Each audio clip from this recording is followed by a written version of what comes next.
words, be faithful to the written word, and lead us to the living word, Jesus Christ our Lord. Amen. Please be seated.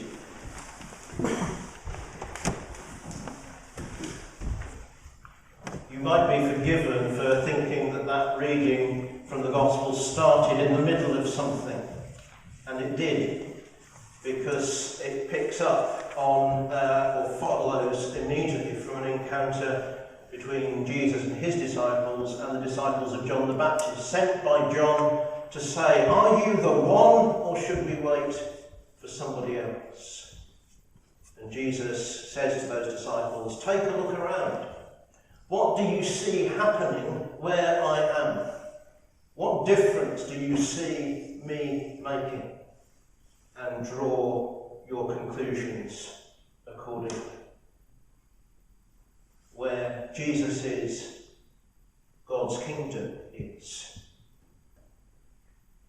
It's not about words so much as it is about how we live and how we affect those around us because of our relationship with God, our forgiveness in Jesus Christ, because our burdens have, insofar as we can do it, and we are limited, we have passed them over to God. Limited not because of God, but because we're not very good at letting go of things. We are also in the middle of something. Last time we gathered here, the altar table frontal was not green but purple. Since then it has been red and white and gold and red again and green, but we've missed it all. Things have happened, things have changed. And things have changed, things have happened in our lives and in the lives of our community. We've missed some celebrations together, and maybe as a church in particular, we've missed the celebration of Easter. Maybe you've missed celebrations of personal or family landmarks. And we've also missed sharing with and being alongside one another in difficult times. The difficulty of not being able to give physical comfort and support to those who have to be isolated on their own. The difficulties of bereavement, when even the normality, insofar as there is a normality of a funeral and arrangements, are not possible. When you can't even give somebody a hug or physical support. I don't know about you, but one of the things I think I've learned over the last few weeks is whilst I might not be a huggy, touchy person, I am definitely I like being in the presence of people person.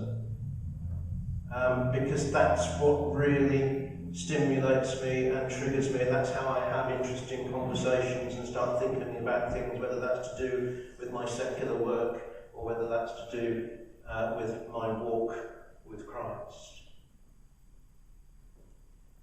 At the beginning of our Gospel reading, Jesus challenges his listeners because that he doesn't fit with their expectations. He says, "You criticised John the Baptist because he was too austere.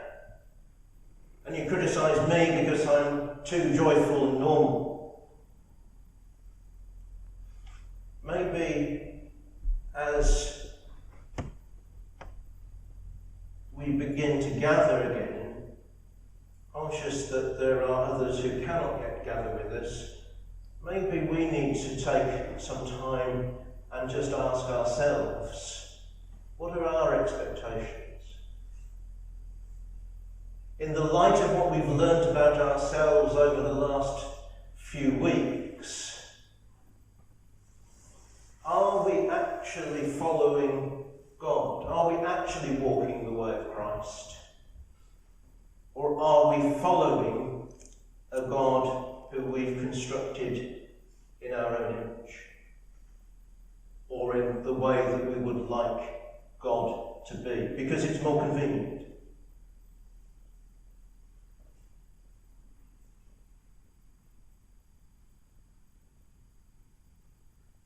Come to me, all of you who are burdened, says Jesus, and I will give you rest.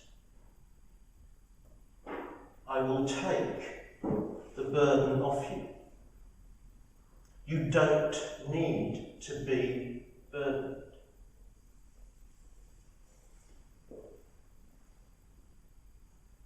Two thoughts.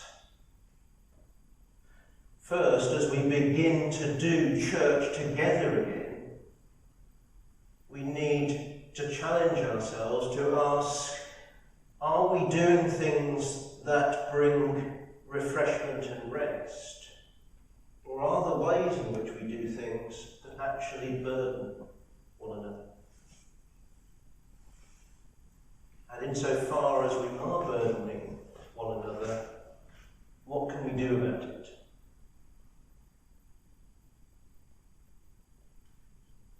But we also, when we find ourselves burdened, need to be prepared to hand that burden over, to let Christ take the weight. Whatever that burden is. Maybe a burden of worrying that I'm not good enough. Maybe a burden of worrying about something specific in your past. Maybe a burden that you've got to do something because there's this thing in your head that says, I've got to do it. Bring it to Christ. Let's start this next stage of our journey together by handing over those burdens. Not that Jesus then says, and you will rest and put your feet up and don't have to do anything for the rest of your earthly life.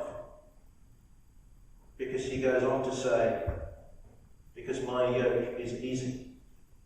There is work to be done. But it's work that you are equipped and able to do. It doesn't need to be a burden. It might be an effort at times. It might involve all of your energy at times. But it isn't a burden that is life-sad.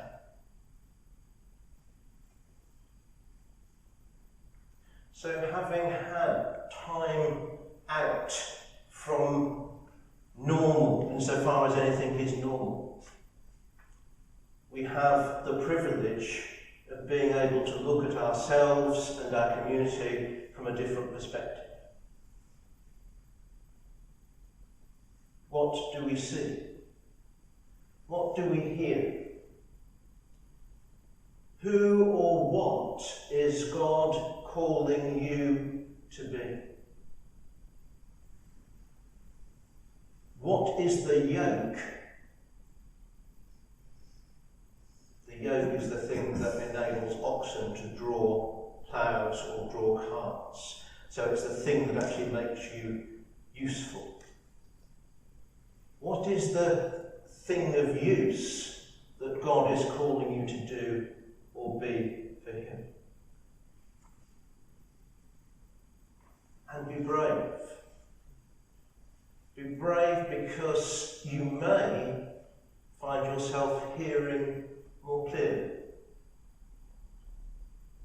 Because the distractions of those expectations that are honed by what we've done week by week and year by year for so many years are a little bit less powerful.